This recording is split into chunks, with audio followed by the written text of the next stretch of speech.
Karin Logistik for All. Apa kabar sahabat logistik setanah air? Hari ini kita kembali menyapa seluruh stakeholder logistik nasional. Dan tentunya podcast ini kembali akan membahas isu-isu strategis nasional, tentu dengan solusi-solusi yang produktif.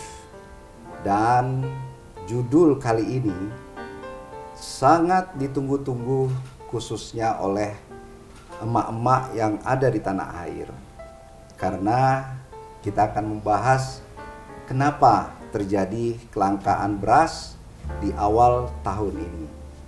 Dan seperti biasa kita sudah menghadirkan narasumber yang sangat beken, kompeten, dan juga paling hits. Dan edisi kali ini saya didampingi oleh satu perempuan yang pasti sangat ditunggu-tunggu, apalagi oleh saya, yaitu Dr. Raisa.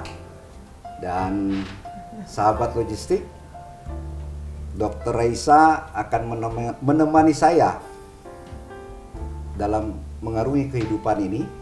Bukan dong. Oh bukan. Dalam talk show kali ini aja ya. Talk show kali ini aja. Ya ada suara-suara yang tidak bisa menerima. Jadi Bapak Ibu sekalian, selain Dr. Raisa akan mendampingi kita bersama, tentu narasumber lainnya adalah Bapak Ketut, ya, wakil daripada salah satu deputi Badan Pangan Nasional. Selamat datang Pak Ketut, apa kabar? Terima kasih, baik Pak. Sehat ya Pak ya? Sehat Pak Ketut. Sehat Diana, sehat selalu. Dan juga satu Sri Kandi yang paling hits, Ibu Diana Dewi, Ketua Umum Kadin Daerah Khusus Ibu Kota. Selamat datang Ibu Diana, apa kabar? Tambah cantik aja Bu Diana. Sehat Ibu. Alhamdulillah Mbak. Sahabat logistik, Dikit lagi. episode ini tentu episode yang kalau bisa saya bilang sangat istimewa. Karena tentu bagaimana pasca Pilpres ini, di mana para pengusaha dan juga para khususnya kementerian lebih banyak wait and see ya Bu Diana ya dalam menjelang Pilpres kemarin. Tapi alhamdulillah Pilpres ini sudah berlangsung dengan aman, kondusif, sehingga tentunya isu-isu logistik, terutama bagaimana mewujudkan ketahanan pangan Pak Ketut, pastinya akan menjadi suatu solusi yang ditunggu-tunggu oleh masyarakat kita. Betul. Baik. Masuk emak-emak ya. Khususnya Perwakilan mama. emak-emak tadi. Perwakilan mama tadi Iya. juga Bu Diana mewakili mama sekaligus sebagai pengusaha. Karena ini memang yang dicari ya Pak Betul. Akbar ya. Ini beras premium ini memang mengalami kelangkaan ya di sejumlah, kalau kita bisa bilang, toko retail modern gitu Ya. ya. Dan jadi bukan cuma sekedar itu aja, bahkan pedagang pasar juga akhirnya ikut menjerit. Setuju. Termasuk emak-emaknya juga jadinya di rumah ikut menjerit. Tapi uang belanja nggak kurang kan? Iya, kalau saya sih sejujurnya karena bisa mencari, jadi ikut menjerit karena ngerasain kelangkaan berasnya. Alhamdulillah. Tapi gimana nih sebenarnya? Apakah benar langka nih Pak Akbar gimana? Oke. Baik, kita sebelum masuk tentu ada video yang akan kita tayangkan sehingga kita akan jauh lebih explore lebih dalam lagi. Kita akan kembali ke segmen berikutnya. Dalam sebulan terakhir, kelangkaan beras yang berimbas kepada melonjaknya harga menjadi obrolan paling panas yang dibicarakan masyarakat, terutama ibu-ibu rumah tangga. Bukan saja karena beras menjadi makanan pokok sebagian besar rakyat Indonesia, juga karena isu-isu yang melatar belakanginya. Meski beberapa pengamat menyebut menipisnya ketersediaan beras bersebab gagal panen karena dampak El Nino, namun isu politik justru lebih kental menguap. Banyak yang menduga stok beras nasional tersedot habis untuk program bantuan sosial yang didistribusikan pemerintah menjelang pemilu. Kekhawatiran serta kecurigaan itu ditepis pemerintah yang menyebut kalau beras sebenarnya tidak langka dan harga juga masih dalam taraf wajar. Bagaimana keadaan sesungguhnya? Benarkah stok beras masih dalam situasi aman dengan harga pasar yang masih terkendali mengingat sebentar lagi akan memasuki bulan puasa? Apakah masalah ini berimbas pula kepada sektor usaha lain seperti bidang logistik? Seperti apa respon pengusaha dan bagaimana pemerintah menyikapinya?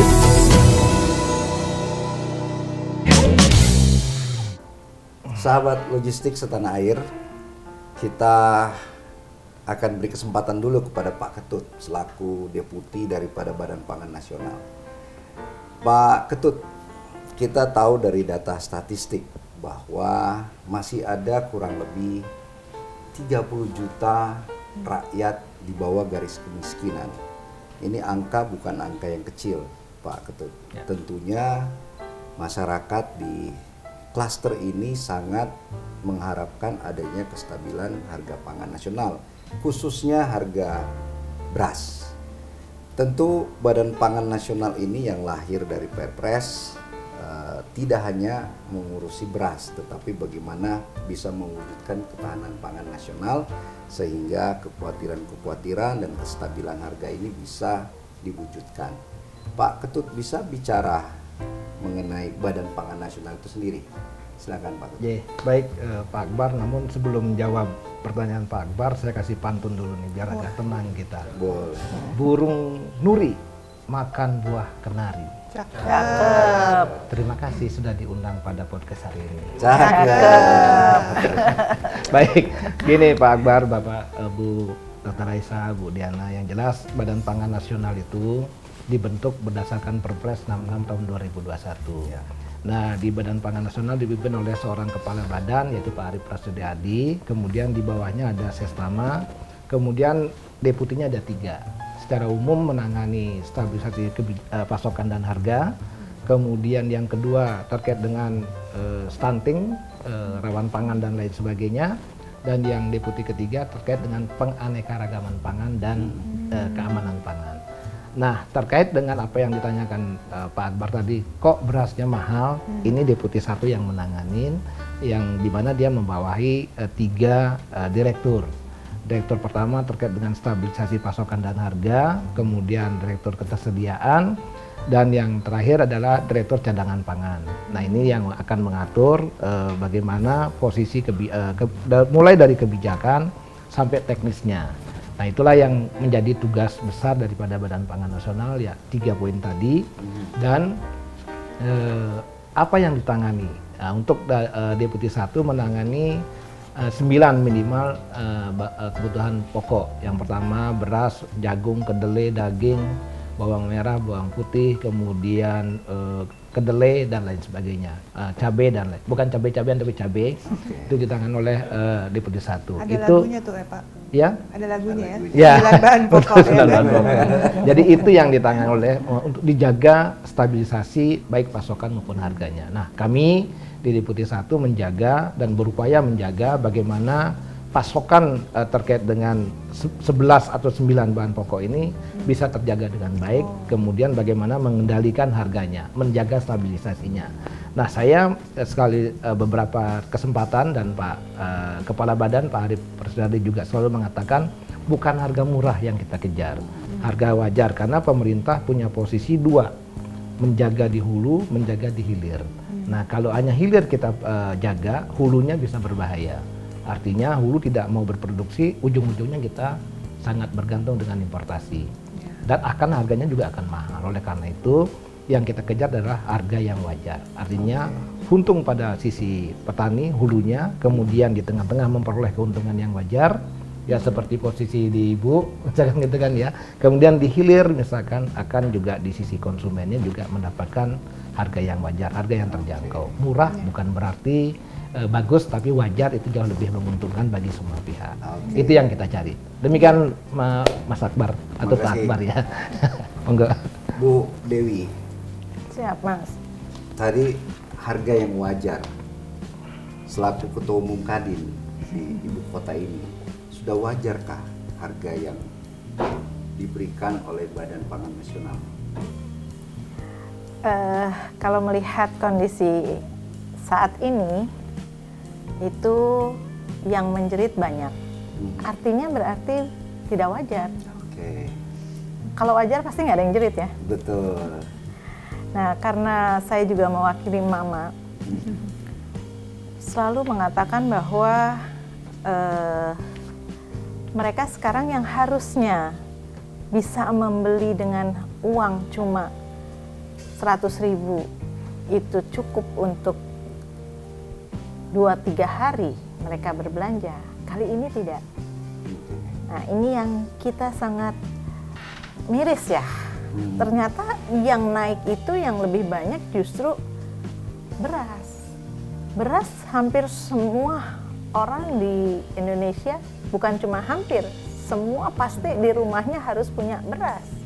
Tak mungkin ya. Bu Diana, harga yang wajar menurut Bu Diana, di harga berapa sih untuk di ibu kota ini?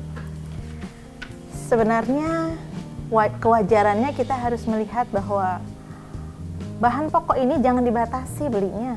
Oke. Harus disesuaikan dengan kebutuhannya. Nah, kali ini karena langka sehingga harganya naik. Oke. Jadi Langka. wajarnya itu kenaikannya yang menyesuaikan dengan kebutuhan kita. Oke. Karena kan kebutuhannya di bahan pokok nih. Ya. Pasti akan terpikir kalau sudah naik. Itu dia melihat bahwa wah kok ini naik. Tapi kalau katanya skincare naik kan kita nggak ribut Ya kan? ribut itu dia. Karena bukan bahan pokok kan. Karena bukan bahan pokok Bukan kita nih ya. bahan pokok kan gitu. Sekunder atau I see. tersier sekarang ya? Betul. Udah sekunder playing. Udah sekunder ya Sekunder. skincare ya. So, Pak Ketut, kita ingin fokus terutama di supply chain. Supply chain itu pasti kita bicara bagaimana kelancaran distribusi, baik di hulu, di midnya maupun di hilirnya. Ya. Masalah utama di Badan Pangan Nasional dari isu naiknya salah satunya beras ini Ya. ada di mana, di distribusi mana, Pak? Begini, saya mungkin luruskan dulu, ada beberapa yang perlu saya luruskan. Yang pertama, beras itu tidak langka. Beras itu tidak langka. Kenapa Saya saya salah katakan berarti. tidak langka? Karena pertama, kalau Bapak Ibu, teman-teman semua, kalau ke pasar tradisional sangat banyak. Yang tidak ada sekarang ini adalah beras dengan merek-merek tertentu. Oke. Jadi itu yang tidak ada. Yang karena apa? Karena dijual, tidak mungkin dijual di retail modern dengan harga eceran tertinggi.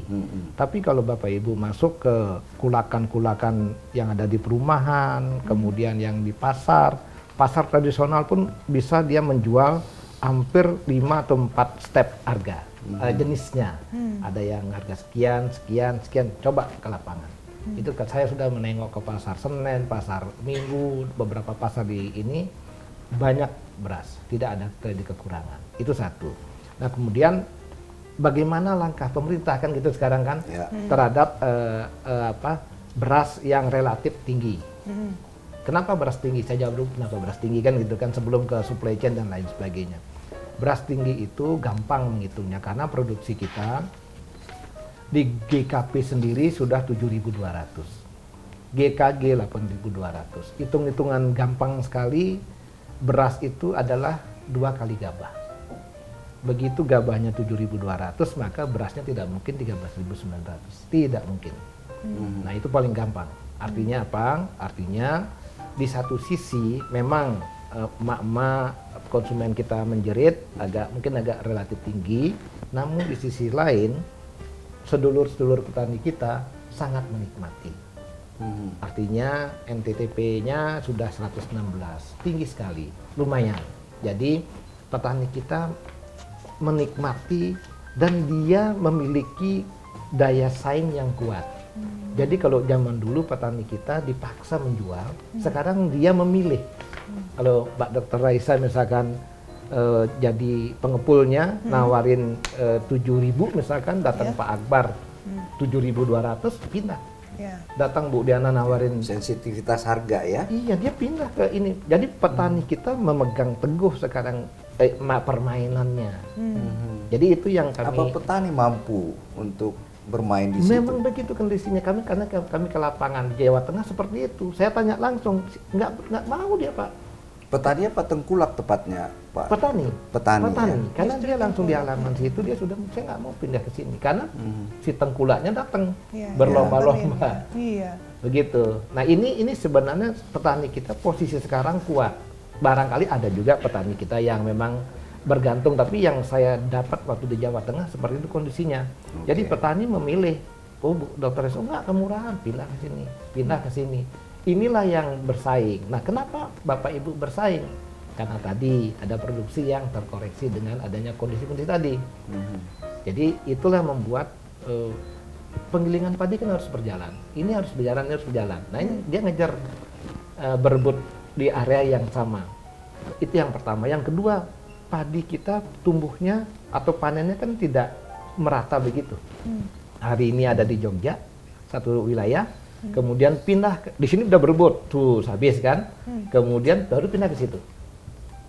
Nah inilah salah satu juga yang menyebabkan harga kita pasti akan terkoreksi. Di samping memang sekali lagi data KSA mengatakan memang terkoreksi itu. Nah kemudian bagaimana upaya pemerintah dengan harga yang relatif tinggi, yang tadinya 10.900 untuk medium, kemudian 13.000 atau 13.900 untuk premium kan begitu kan? Ya.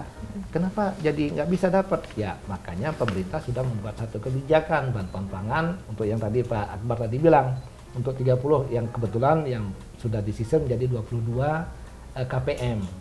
Itulah salah satu cara pemerintah hadir untuk mengamankan bagi masyarakat kita, mohon maaf yang memang sangat memerlukan. Pak Ketut juga sering pakai singkatan, jangan singkatan-singkatan. Oh iya. KPM. Keluarga penerima manfaat. Oke, tadi GPK atau GKP? GKP, gabah kering panen sama gabah kering giling. Nah, itu. Jadi yang dipanen yang di apa namanya di sawahnya baru kering, kemudian masuk ke GKP, GKG yang sudah siap di penggilingan padi. Balik lagi ke distribusi Pak Ketut. Ya. Jadi bottlenecknya ada di mana sebenarnya? Di hulu atau di mid atau di hilirnya? Kalau kondisi sekarang sebenarnya bagaimanapun kalau harga gampang sekali. Tatkala produksi kita terkoreksi, harga pasti terkoreksi. Simple. Oke. So, berarti kalau misalnya harga naik sekarang justru bukan karena tadi di istilahnya kelangkaan dong ya? Karena barangnya ada. Barang ada. Tapi betul, karena kalau kita bandingkan dengan 2022-2023 memang pasti terkoreksi. Oleh karena itu kan pemerintah sudah membuat berbagai kebijakan tadi, langkah-langkah mengamankan. Yang saya baru jelaskan satu, untuk mengamankan yang 22 juta ini maka pemerintah memberikan bantuan pangan.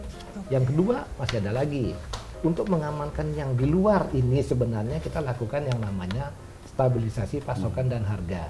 Artinya SPAP beras medium dijual di pasar-pasar tradisional. Nanti saya akan sampaikan apa kendala-kendalanya. Itu kita lakukan. Dan bahkan Bapak Presiden sudah memerintahkan 2 kali lipatkan. Sebulan bila perlu 250.000 untuk bulan Februari dan Maret.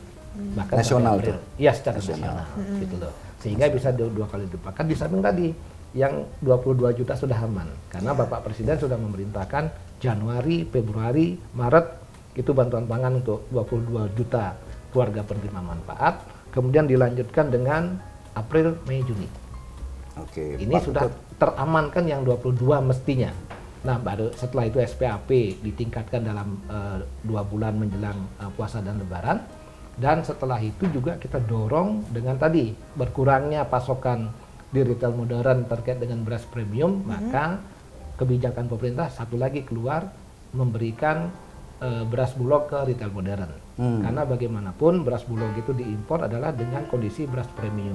Artinya ini semacam operasi pasar. Sebenarnya operasi pasar juga sama. Ditambah nanti yang ke satu lagi, kita juga secara masif melakukan gerakan pangan murah.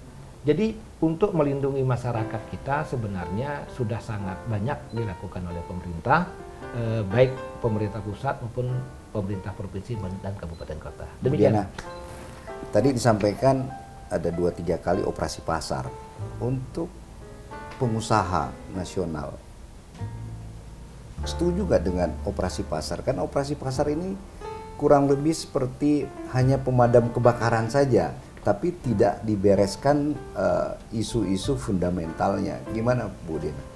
Iya, sebenarnya operasi pasar juga banyak dikeluhkan oleh teman-teman yang pemain di pasar. Itu karena mereka bisa terkoreksi dengan adanya operasi pasar. Betul. Itu juga salah satunya yang teman-teman pedagang, teman-teman kita semua, bahwa mereka nggak suka dengan ini sebenarnya. Jadi kalau tadi juga Pak Ketut sampaikan sebenarnya tidak langka. Kalau kita harusnya jujur bahwa mengatakan bahwa kenaikan harga itu memang berawal dari kelangkaan pasti. Setuju. Kan supply demand. Ya. Iya. Itu sudah hukum ekonomi. Jadi ini yang harusnya kita cari. Bagaimana sih kita punya solusi? Nah, solusinya adalah saya melihat pendistribusian. Ya. Karena seperti kita harapkan panen di bulan Maret. Mungkin tidak semua daerah akan panen pada waktu yang kita prediksi di Maret. Jadi dalam hal ini sebagai ketum logistik, malah justru kita yang minta dan kita yang bertanya, bagaimana nih pendistribusian logistiknya untuk khususnya beras, karena kita bicara hari ini beras, yang harus benar-benar membantu pemerintah dari Ketua Umum Logistik dan Forwarder Indonesia. Sahabat logistik setanah air, ini dunia sudah terbalik-balik ya. Di podcast ini ditanya ya. Kalau saya yang ditanya saya gitu nanya ya. Tapi ini memang menarik karena memang fokus kita adalah di supply chain. Tadi ada operasi pasar, ada yang disampaikan kelangkaan tentunya, sedangkan Pak Ketut merasa bahwa barangnya ada di pasar. Tapi sebelum kita bahas itu, kita akan kembali ke segmen berikutnya. Perkembangan dunia tidak terjadi begitu saja. Inilah para pejuang hebat yang membuat dunia berkembang pesat. Manusia mandiri yang jeli, memandang jauh, dan pastikan masa depan ada dalam genggaman. Manusia mandiri yang takkan melewatkan kesempatan.